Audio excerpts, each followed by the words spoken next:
नमस्कार दोस्तों, मेरा नाम है भालचंद्र। ब्रह्मांड सिद्धाश्रम में आप सभी का स्वागत है। आज के इस वीडियो में हम चर्चा करेंगे पूर्व जन्म के मामले में।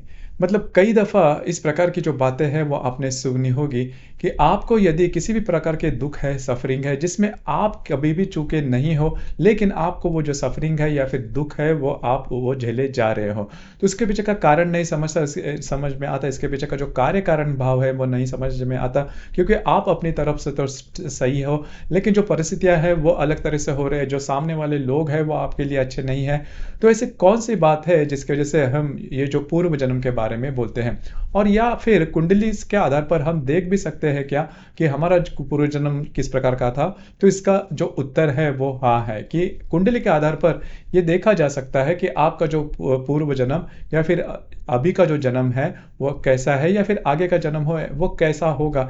इस प्रकार की जो बातें हैं वो क्या कही जा सकती है या फिर देखी भी जा सकती है। हालांकि इसके लिए थोड़े से लिमिटेशंस है, मतलब पूरी तरह से जानकारी आपको मिलना थोड़ा कठिन है, लेकिन मोटे तौर पर आप देख सकते हो कि आपका जो पिछला जन्म है वो किस प्रकार का है। तो पिछले जन्म के बारे में अगर मामले में अगर देखा जाए, तो सबसे पहले और महत्वपूर्ण जो कुंडली होती है उसमें जो भाव होता है वो होता है पंचम भाव। पंचम भाव में जो आने वाली राशि है, जो नक्षत्र है या फिर ग्रह है, वो आपके लिए बहुत ही ज्यादा महत्वपूर्ण हो जाते हैं। हालांकि पंचम भाव को संतान सुख का भाव भी कहा जाता है, लेकिन आपका जो पिछला जो सुख है या फिर पिछला जो जन्म है वो किस प्रकार का है। आपने ये भी सुना होगा कि संतान सुख जो होता है वो सबसे ज्यादा अहम माना जाता है, या फिर संतान का जो दुख होता है वो भी सबसे ज्यादा बड़ा माना जाता है। संतान के बारे में अगर कोई प्रॉब्लम कॉम्प्लिकेशन किसी भी व्यक्ति को आते हैं तो वो बड़ी दुख की बात होती है।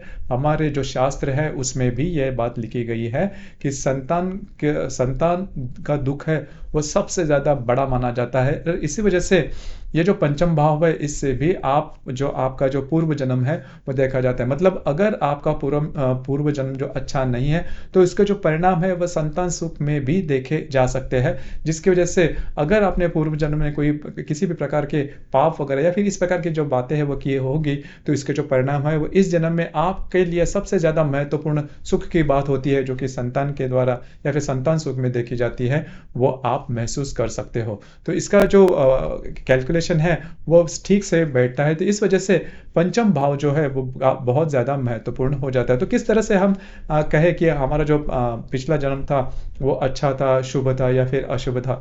देखिए, यदि पंचम भाव में, यहाँ पर दो बातें हैं वो जो कि जान लेने आवश्यक है।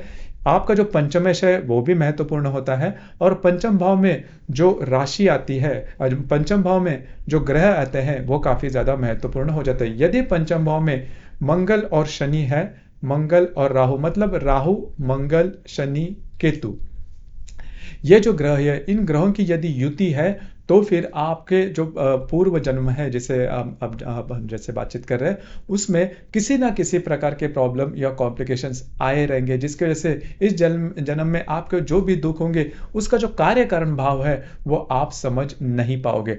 अब यहाँ पर दो जो ग्रह है वो सबसे महत्वपूर्ण रोल जो है वो इंपॉर्टेंट रोल प्ले करते हैं, जो कि है राहु और केतु। राहु और केतु यदि किसी भी ग्रह के साथ आपके पंचम भाव में युति में होंगे, खास करके युति में होंगे या फिर पंचम भावारंभ में होंगे, मतलब हर एक भाव का भावारंभ होता है। जैसे कि लगन जो है वो कौन से डिग्री पर है वो उसका भावारंभ माना जाता है, उसी प्रकार से पंचम भाव का भी भावारंभ होता है। तो यदि राहु या फिर केतु किसी भी ग्रह के युति में है या फिर पंचम भावारंभ में है, पंचम भाव में, तो फिर आपके लिए जो भी प्रॉब्लम कॉम्प्लिकेशन आपके जीवन में आएंगे वो ज्यादातर आपके पिछले जन्म से जुड़े हुए रहेंगे। ये बात बहुत बहुत महत्वपूर्ण होती है, और कई दफा हम जान भी नहीं पाते। मतलब कई दफा दुखों का कारण हमें पता रहता है कि, और खुद को हमें पता रहता है कि मैं किस प्रकार से या फिर मेरे हाथ से किस प्रकार की गलतियां हुई है, इस वजह से हमें जो प्रॉब्लम कॉम्प्लिकेशन है वो मिल रहे, जो भी दुख है वो आपका जीवन में मिल रहे। लेकिन ऐसे दुख, ऐसे प्रॉब्लम जिसकी कोई डेफिनेशन नहीं होती, जिसको कोई व्याख्या नहीं कर पाते, तो ऐसे जो प्रॉब्लम होते हैं वो इसी ये जो भाव है इससे जुड़े होते हैं। तो यदि आपके कुंडली में राहु केतु पंचम भावारंभ में या फिर किसी अन्य ग्रहों के युति में पंचम भाव में होगा, तो वो आपके लिए काफी ज्यादा प्रॉब्लमेटिक हो सकता है। अब यहां पर देखिए, यहां पर आपके कुंडली में अब ये तो भाव हुआ, मतलब ये इधर चर्चा हुई पंचम भाव में, पंचम भाव की।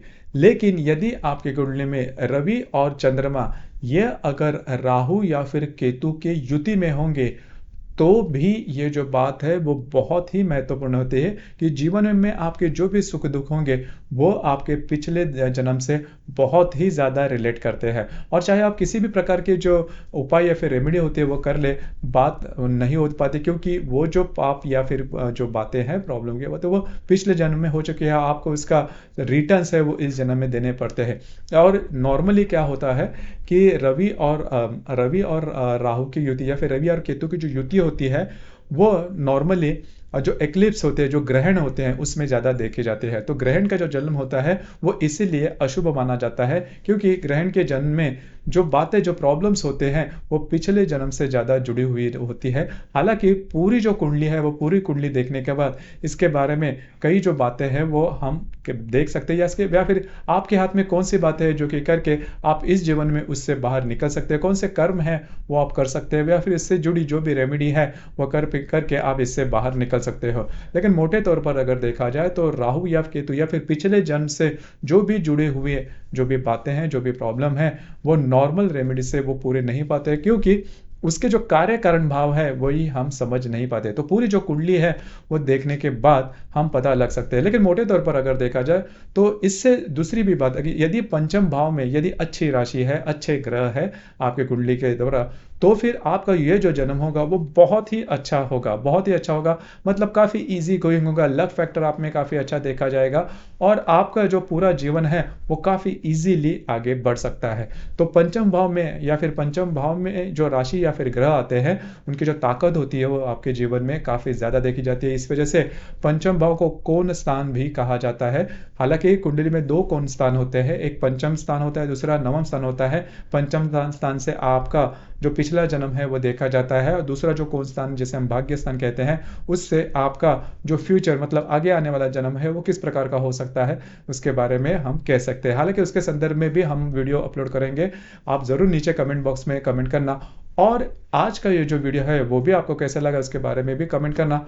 और इसी प्रकार के जो वीडियोज़ है जिसके बारे में हमें बहुत क्यूरियोसिटी रहती है, कई हमारे मन में प्रश्न होते हैं पुनर्जन्म के माने में, पूर्व जन्म के माने में, उसके बारे में वीडियो अपलोड हो रही है। इसके बाद का जो वीडियो है वो पुनर्जन्म जिसे हम कहते हैं उसके बारे में। हम अभी तो हमने देखा कि पूर्व जन्म कहाँ से देखते हैं, उसके मायने क्या है, या फिर कौन से ग्रह है जो कि महत्वपूर्ण होते हैं।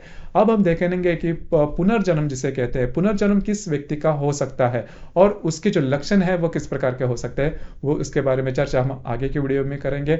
आज का ये जो वीडियो है वो भी आपको कैसे लगा, आपने किस प्रकार से अनुभव किया, नीचे कमेंट बॉक्स में ज़रूर कमेंट करना।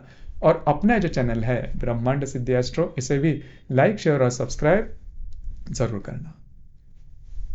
धन्यवाद।